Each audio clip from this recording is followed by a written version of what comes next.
Ferko, pozri, rozšíril sa nám tu taký nešvár. Kyberzombíci.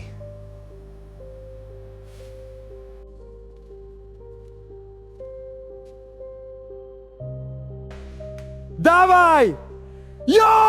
Pentakill! Pentakill. Telo na stavbe, duša v mobile.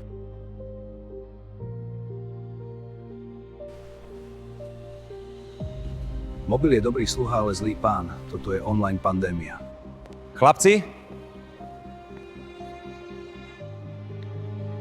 Vedeli by vôbec fungovať offline? Offline by tu dnes bol najvýkonnejší robotník. Keď človek stratí pozornosť, stratí prítomnosť. A keď nie si prítomný, neurobíš ani robotu a život ti prebehne pomedzi prsty. Na stavbe nestačí byť online. Treba byť prítomný. Borga Company.